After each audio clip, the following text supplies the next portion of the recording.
winning our neighbour for God. If we're trying to reimagine what it is to lead the Christian life together, I think I would underline particularly two words which need redefining.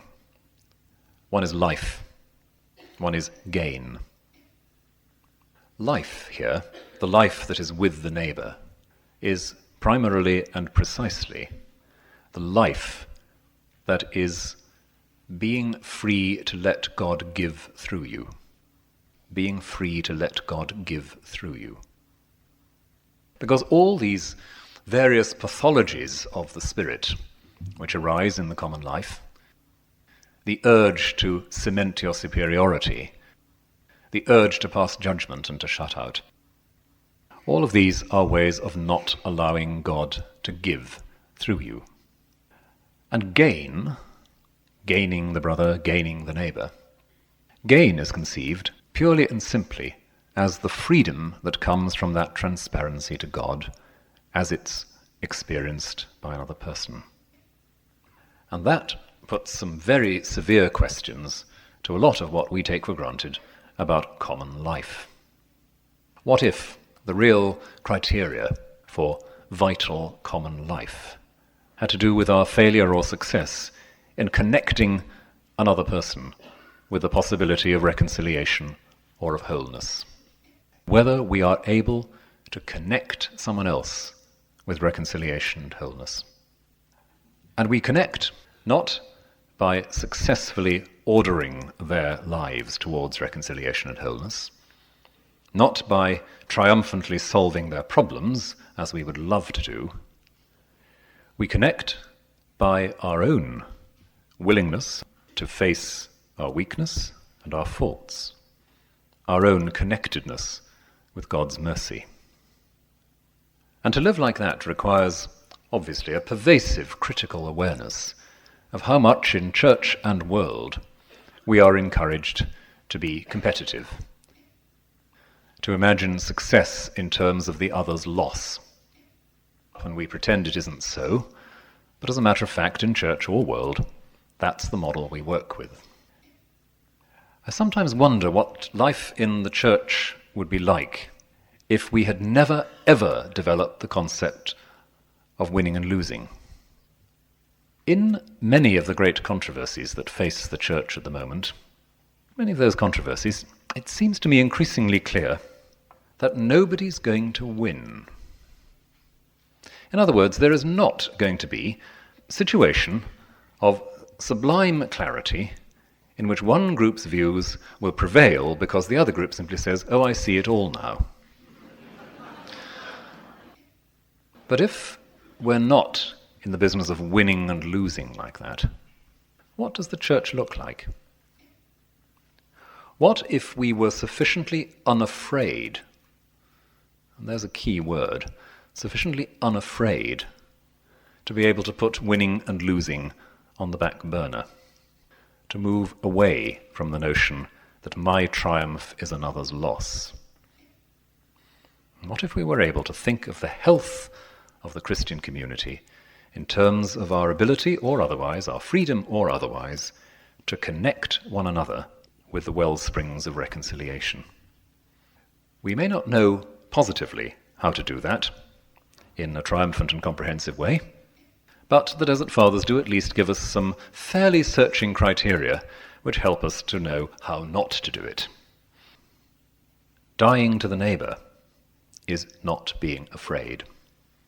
And that can only come, as I've said, from the sense of our own deep connectedness with the mercy of God.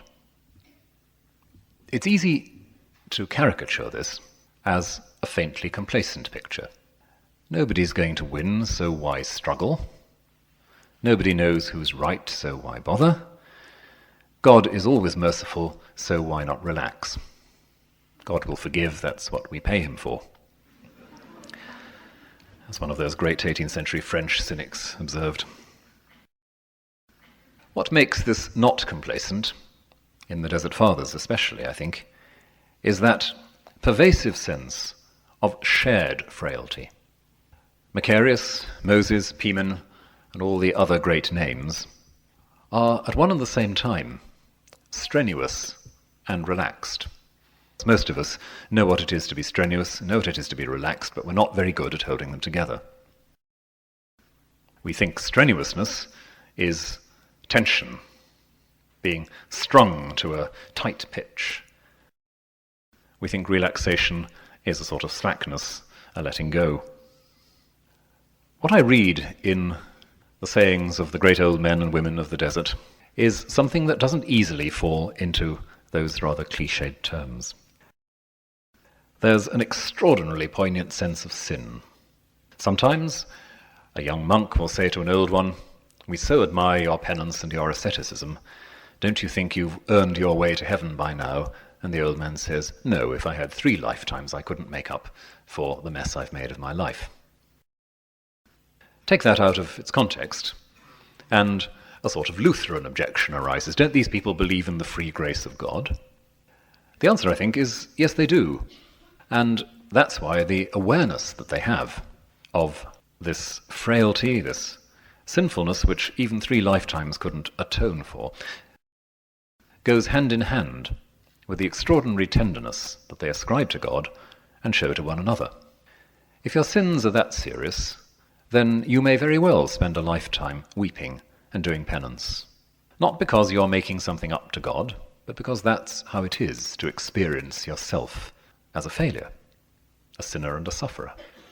But so far from that providing a whole catalogue, a whole system of condemnatory regulation, that is precisely what allows you to hear and to understand the tears and the self-hatred of somebody else. Let me go back to a phrase I used a bit earlier. Sin is healed by solidarity.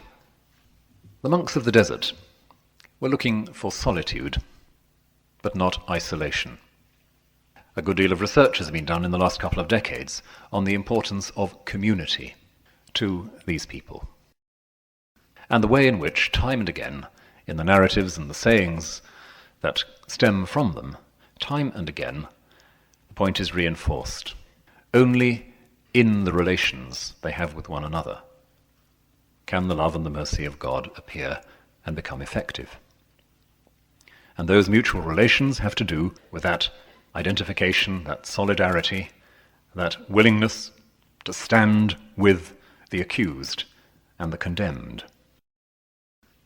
And somehow it's in that action that the real healing occurs. Prayers and fasting, sleepless nights and asceticism, well, various of the fathers take varying views of it. Most of them are rather sceptical about how significant that is. But if you are able, in some sense, to take away what in you stands between God and the neighbour, then your own healing, as well as the other person's healing, is set forward. So asceticism is not simply about loading your body with chains, spending 30 years on top of a pillar, sleeping 2 hours a night, or whatever. It's about learning to contain that aspect of acquisitive human instinct that drives us constantly to compete and to ignore what's around us. Asceticism is a purification of seeing. It's not a self-punishment, but a way of opening the eyes. The whole of this life is about becoming instrumental to someone else's path to reconciliation. It may well be that we arrive at heaven, if we ever do, slightly puzzled by how we got there, as no doubt we all shall be. And it is explained to us that we're there quite simply because at some moment or other we actually served another's path to reconciliation. And maybe we barely noticed it. Maybe we barely noticed it. But that's what we're there for. It's for each one of us to find how exactly we are to be the means for someone else to connect with reconciliation. It'll be very different depending who we are, what our responsibilities are, what our own inner blockages are as well. And the way in which each one of us overcomes his or her instinct towards exclusion or judgment, that will depend on a great deal to do with our histories and our temperament. Nonetheless, our life and our death remain with our neighbour.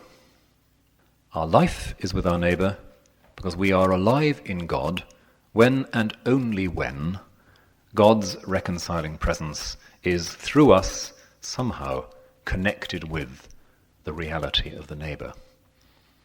Our death is with our neighbour because letting go of all of these things which we so love, the moral high ground, the conviction of victory, is a kind of death.